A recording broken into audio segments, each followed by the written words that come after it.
Hello everyone and welcome back to the channel. Today we're talking about the long-awaited video on the inverter of this Kriesler radio. Now there's been lots of people asking me am I sure it's a 31-2 or is it something else? Now because the early 31-2s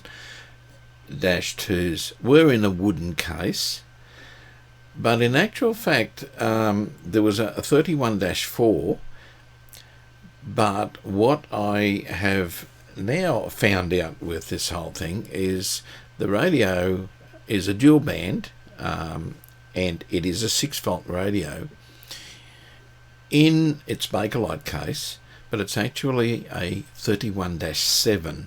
Now, you'll probably see the schematic behind me.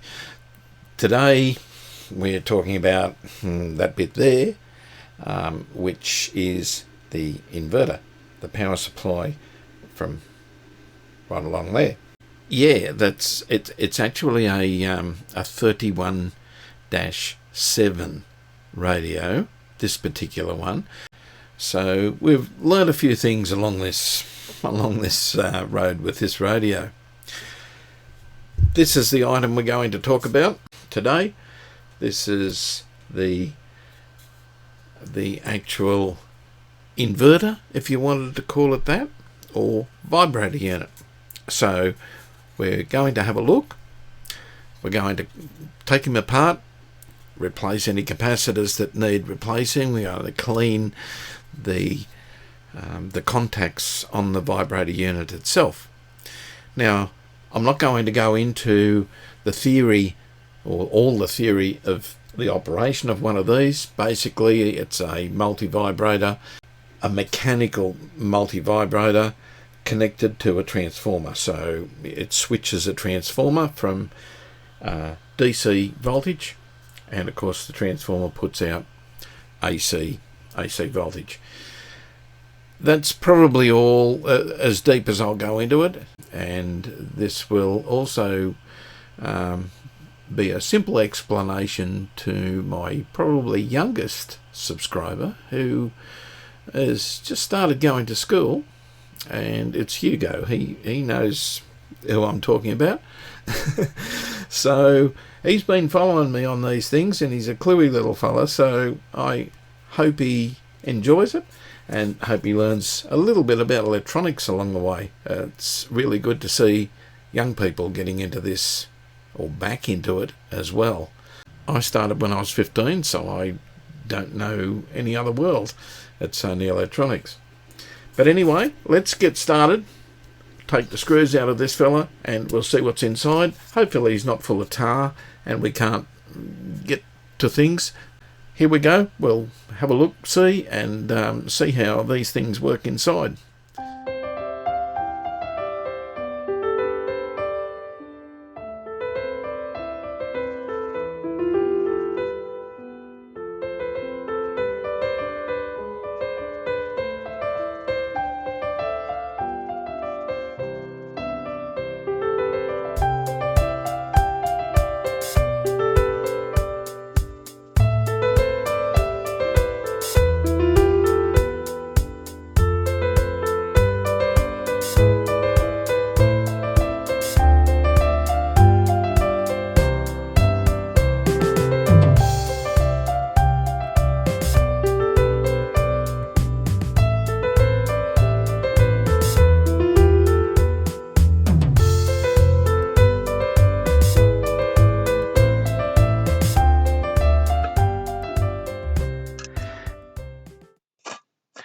And we lift the whole unit out of its case. I seem to have, there we go. Okay. Been some spiders in here. Make you wonder how they get in there, but obviously through the bottom. There's our unit. That's our high voltage transformer. Switch 12 volts one side and about 160, I think it is, on the secondary of the transformer. Waxies in here, they're going to have to go. They'll be the first things that go. We'll clean him up. We have a couple of electrodes in here, an 8 at 350 volts and a 25 at 40 volts. So obviously that's on the input side, and this is a filtering on the output side. Yeah, so there you go. That's what's inside. Should be a good challenge, this. That's our vibrator unit. We'll take the cover off him, clean him up, clean the contacts. We'll clean all this up. I'll record this, but we'll skip over a fair bit of it because I won't document the whole thing. It's very straightforward. And to get that fella off, we will probably have to unsolder it. I know, we'll probably just take those 2 screws out and our shield will come off and just make the whole thing easier to clean. Okay, let's see if we can get this off. We'll go from there. The rubber's quite flexible actually for its age. This sort of action almost takes me back to when I was a younger boy. Gee, this is in very good order. There we go. Rubber sheath is off. That's what we've got. Oak vibrator unit, and it's made in Australia. Input 6 volts. That's obviously the model. 3941 could be just a serial or what, I'm not real sure. So this is an easy one to clean up. We can put the rubber back on once he's clean.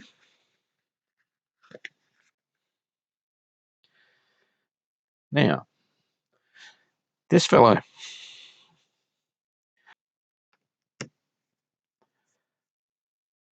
Okay.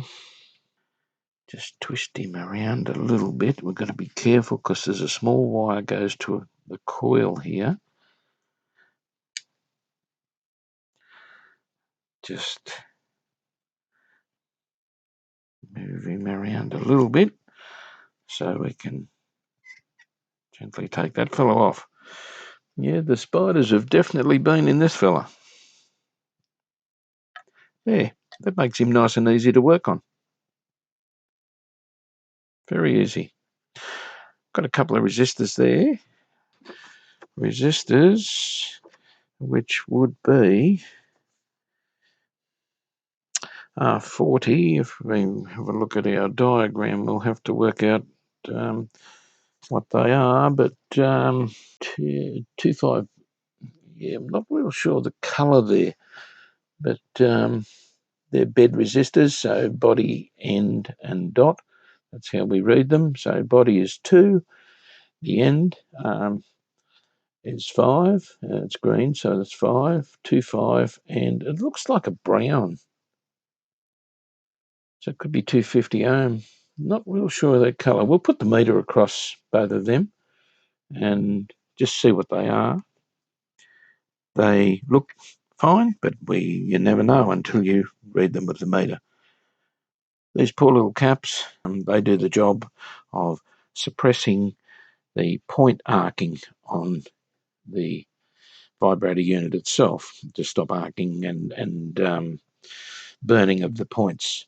So they are very important to change those, of course, as the electrolytics are as well.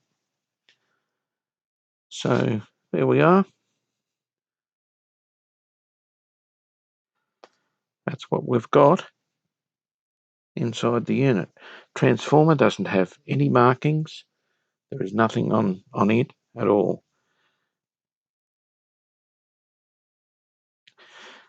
Very simple design, but that gets our radio going. Okay, we'll do a bit of cleaning up now. I'll replace the caps. Well, actually, before I start doing that, I'll get my meter and we'll check the resistors. Okay, we've cleaned him up a bit. He's looking rather nice now. Nice and easy to work on. Vibrator, got rid of most of this stuff on top. Might give him a little bit more of a scrub, but and just remove what's there. Yeah, the rest of him's cleaned up quite nicely. The can itself is a little bit rusty inside and rust spots on the outside. So at the moment I've got him soaking in white vinegar and salt, and that should get rid of the excess rust. Now this fella, to make that cap in there a little bit easier, I'm going to take this off, but only a couple. It can stay on the end one. I will remove this one. Yeah, you guys can't see that. There we are. And unsolder the big one in the centre, which is a ground wire.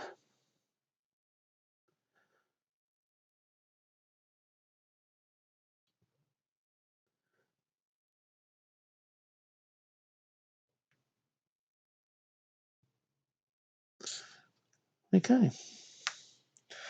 There, that makes the whole thing a lot easier to work on.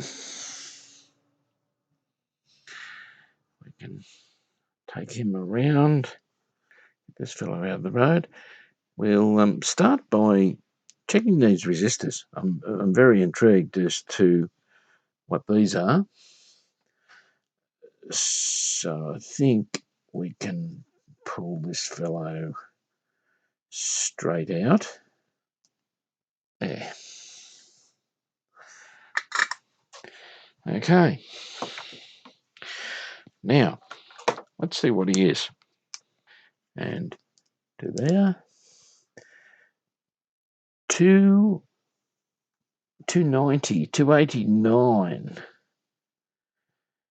And it's supposed to be, I would say, 250. A little bit out of tolerance. We'll see what the other one's like, but I would probably put in 250. I'd probably put in some 270 ohm resistors in place of those. I think I'll replace them. Try this fella. Oh yes, 352.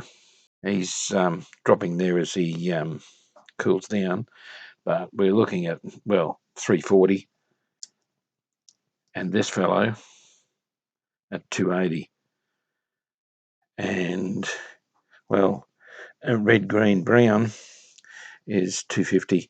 So yeah, these two will be replaced as well as the capacitors.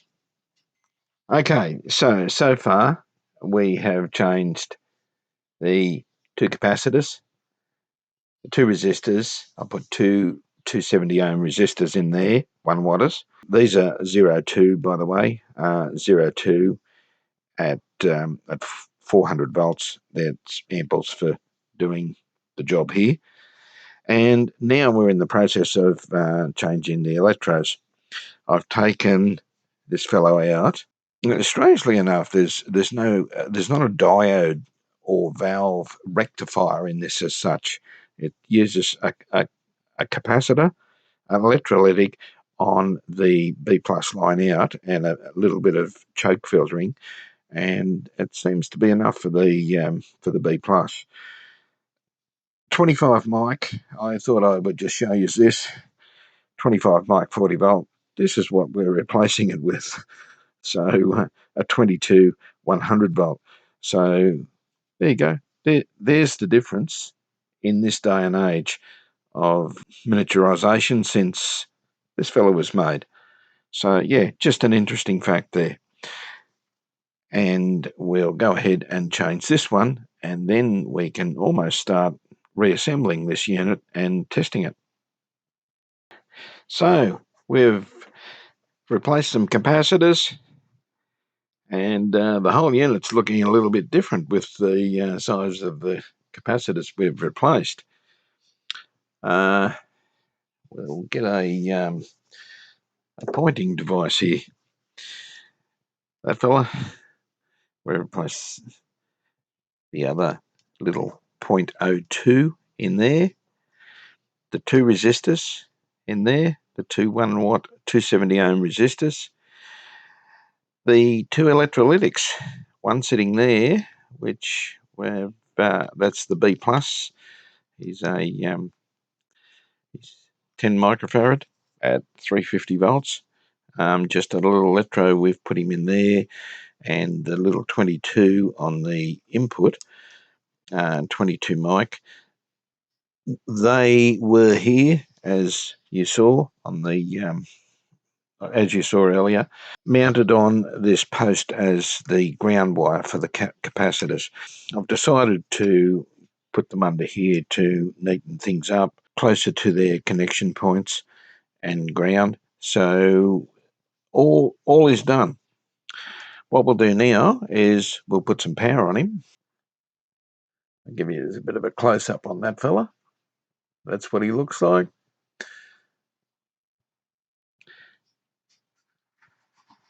And we'll plug this fella in.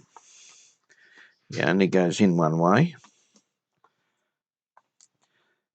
Okay, we have him all together. Plug the vibrator unit in. That's how he looks. And let's connect up. I have 6 volts here from our bench power supply. Put this fella so you guys can see him. Now, we have B plus at the top here. That's coming out. The center, ground. And this fella, 6 volts. Let's see what happens. There you go. You can probably hear the buzz. 180 on our B plus, working nicely. He's vibrating quite a lot. That's why this has to be enclosed in a little bit of felt wrapped around him. But there is our B plus working from 6 volts in. As I said earlier, I'll put a link above to the operation of vibrator units in radios. I'm not going to go into explaining the theory of operation. It's just 6 volts in to a mechanical multi-vibrator, switching a transformer that outputs a high voltage. Very much the same as a modern day inverter, almost identical in operation, except this is mechanical and makes a bit of a buzz because it's mechanical. Okay, well, looking good so far. That's what we expect. We're looking for about 160 on the HT to the valves. So this unit looking really nice. So let's put him together and we'll do some final checks before I'm ready to put him back in the radio. Well, okay guys, cleaned him up. He's looking a bit nicer. I've screwed him back in. Just put our cover back on, our rubber cover back on the vibrator, and plug him in. Now he only goes in one way because of the size of the pins. There. Spray the pins with contact cleaner. And now it's the felt, which is mostly for sound deadening. And just got to push him down, get him in there. Now, I don't know whether this felt has been an add-on to reduce further noise or whether it was a factory job. Comments are most welcome. If you could let me know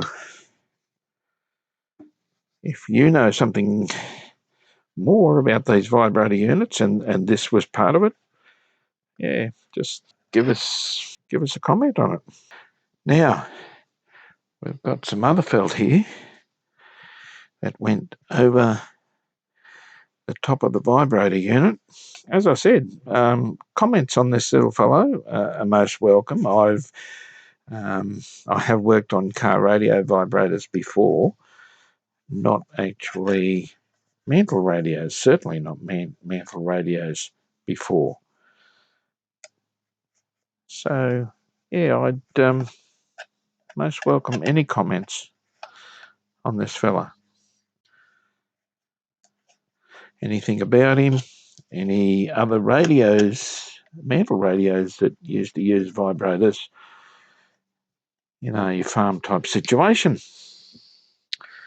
Okay, got the lid to put on. We have a rubber pad that actually sits on top there. That goes in there. So, and it all goes together.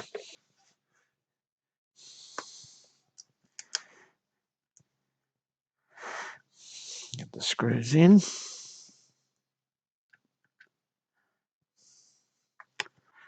Get this fella in.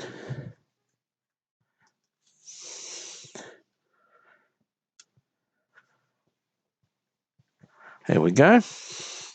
So, there is our vibrator unit. All finished. So the next thing we do, we want to test him out. Make sure he's working properly. Make sure he's going. Where can I set the meter there so you guys can see it?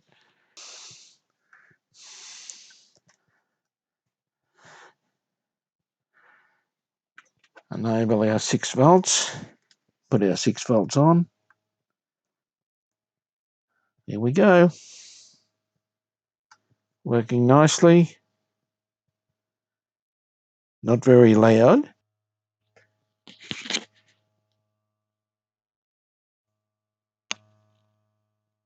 You can obviously hear the hum. That's the noise he makes when he's running. So we're looking at in around the 180, fluctuating a bit because it's not regulated at all, but he's working nicely. So there it is, our inverter come vibrator unit. They were known as a vibrator, inverter, 6 volts in, battery, 180 out for our valve voltages. So that ends this video. I mainly wanted to show you this fella going before the next bit of the challenge. By the way, we don't touch that just at the moment because one of the caps in there is holding the charge. So one of the electrodes could be a bit of a jolt if it grabs hold of us. The next is this fella. This is it. I'll move the camera back a bit. There we go. This is the next challenge. Cleaning all this up, doing these fellas, getting the tuning gang off, cleaning him a bit. I'll just record little bits and pieces as we go through the chassis.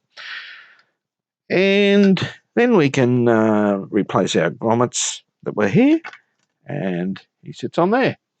Oh, and please remember to subscribe, ring the bell if you want to follow me, and give us a like if you like what I'm doing. Thanks a lot. Bye for now.